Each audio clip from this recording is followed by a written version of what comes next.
یہ ماشاءاللہ جی یادیں، اور یہ عمیر قادری صاحب آج پھر ملے ہیں اپنی ڈیوٹی والی سیٹنگ میں.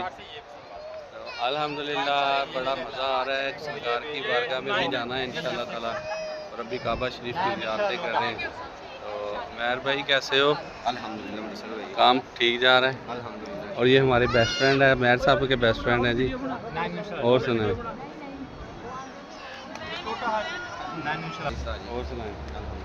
کیسا جا رہا ہے کام؟ شکر الحمدللہ، اللہ کے گھر میں لگے.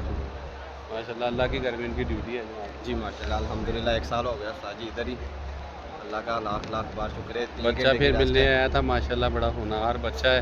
اللہ سے دعا ہے کہ اللہ پاک اس کی ہر خواہش پوری فرمائے.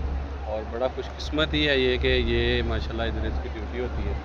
اور آج یہ ملنے آیا، انشاءاللہ تک کوشش کرتے ہیں آگے ایک پورا ولاگ بناتے ہیں جو اس کے ساتھ ایک سارا دن گزارتے ہیں. طائف کی وادیوں میں جائیں گے انشاءاللہ تعالیٰ.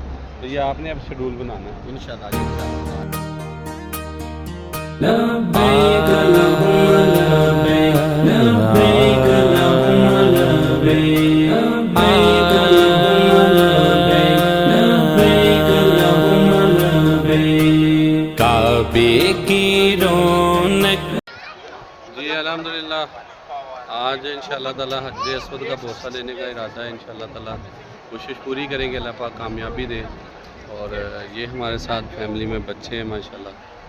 اور ابھی ٹائم سیٹ کر رہے تھے عمیر صاحب کے ساتھ کہ زیارتوں کے لیے کچھ اسپیشل گاڑی ہو جائے. عمیر صاحب زیارتوں کے لیے کچھ اسپیشل گاڑی ہو جائے انشاءاللہ یہ گاڑی اچھا اچھا ملیں گے. بندہ بھی اچھا ہوگا آپ کے ساتھ، محبت بھی جائے گا. بندہ بہت اچھا ہے تو انشاءاللہ یہ بندے بھی اچھے دے گا. یہ بہت اچھا اور نائس پرسن ہمارا یہ اسٹوڈنٹ ہے. اللہ پاک اس کو ترقی دے اور اللہ پاک جلد اس کو شادی کے بندوں میں بنائے اور اس کی دلی ہر خواہش پوری کرے. جی انشاءاللہ تعالیٰ. کیونکہ اکثر ایسے ہوتا ہے پرائیویٹ زیارتوں میں جائیں گے تو انشاءاللہ تعالیٰ اس سے یہ فائدہ ہوتا ہے کہ آپ زیادہ دیر رک کے وہاں عبادت کر سکتے ہیں، دعا کر سکتے ہیں. اور اگر آپ وہ دوسرے سیٹ اپ پہ جاتے ہیں تو اس میں یہ ٹائم کم ہوتا ہے، وہ جلدی جلدی سے زیارتیں کرواتے ہیں. اس میں وہ ذرا لطف وہ نہیں آتا جو انسان چاہتا ہے.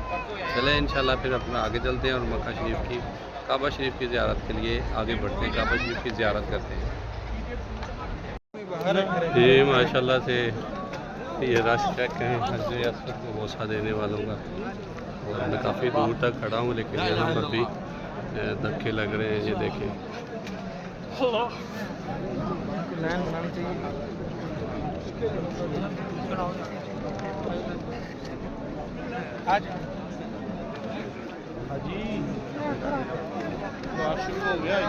چلیں پھر دعاؤں میں یاد رکھیے گا. انشاءاللہ پھر کسی نیکسٹ بلاگ میں ملیں گے. اللہ حافظ.